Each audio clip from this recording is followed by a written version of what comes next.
So me and Bryan and some other Game Informer editors just watched the Ubisoft press conference. We're in front of the Los Angeles Convention Center, this road here. What did you see? What did you like? What did you hate? All right, the biggest thing for me was Assassin's Creed Unity. It seems like they really pumped up all the animation. It seems like they're so fluid now. Even the class physics on the character. And of course, all the crazy variety of kills. And it's funny, the big things that look super next gen are like the cloth, like you said, but also the number of people that are just milling around. You know, like there's so many people on screen. There's just so many people out there, and they're all making a huge ruckus. I think it looks really cool. What stood out the most for you? The Far Cry 4 opening was really cool. Like, there wasn't any gameplay, but it's just kind of cool to get sort of our cover story this month. Like they did it with Far Cry 3 with Voss. Like we got to see Voss, and that was really cool. And now we get to see this new enemy, and he just seems really insane, which is perfect for Far Cry. It seems really cool. They showed the Division with that really depressing trailer. It seems like a lot more story focused than what we've seen. It's all been gameplay up until now, but now we finally get a sense of the tone, which is mega depressing. Highlights, it started off as like a stop motion type of thing.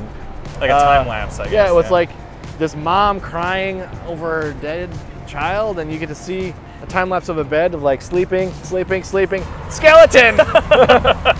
There's a person killing themselves in like their kitchen. Oh God, yeah. It's just a real downer.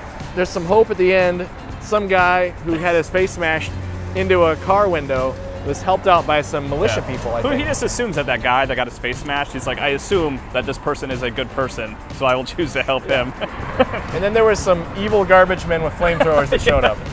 Speaking of like time lapse, I guess, I don't know if that was a planned thing, but the crew also had that time lapse video as well. Ubisoft knows how to like pick songs and make them move interestingly with gameplay footage.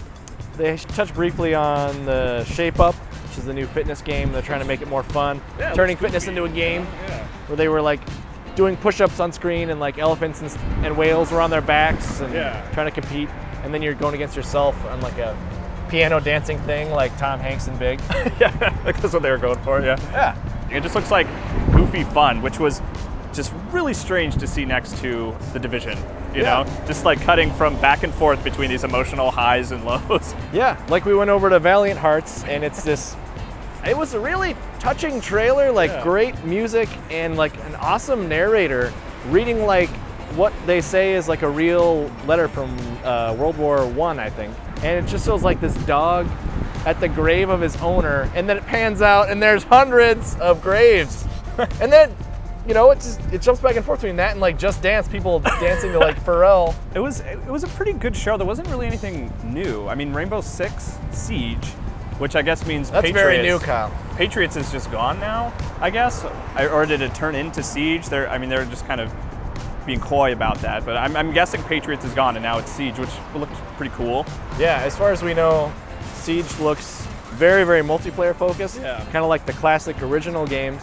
It looks pretty incredible, actually. It's very tactical, like they did the kind of fake radio chatter. The thing about that fake radio chatter, which they did a lot last year too, I see maybe like 5% of people who play Rainbow Six Siege playing it that way, you know? Super like tactical, they're just like, let's just go ahead and kill those guys. 2012, they ended with Watch Dogs. It was almost like a tech demo. It was this very planned, very specific kind of gameplay experience that they showed on stage. And I feel like they kind of did that again with Rainbow Six. I think they can pull this off. I mean, well, even with like Assassin's Creed, which is a really impressive demo. Like, do you feel like that's what the final experience is going to be like? Watch Dogs was like many years out. Assassin's Creed is this fall, no matter what. So I think Assassin's Creed should hit that target. I mean, like you think it'll play like that? Rainbow Six, maybe. But Assassin's Creed seems like it's on board.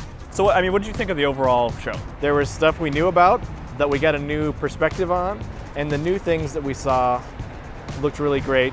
And obviously there's family stuff too. It just seemed kind of like middle of the road, like not bad, not great. I feel like at least Aisha Tyler was reined in a little bit more than usual. Like usually she just kind of goes off on these tangents, which just don't work. But I think she was a better host this year than she has been previously. I would say it would get a good, or it wasn't like my mind was blown every second, but I would say they would be good. Meets expectations. All right, Kyle, I enjoyed watching that press conference with you. And not you, Bryan. Let's come back for the next one. Okay, let's do it.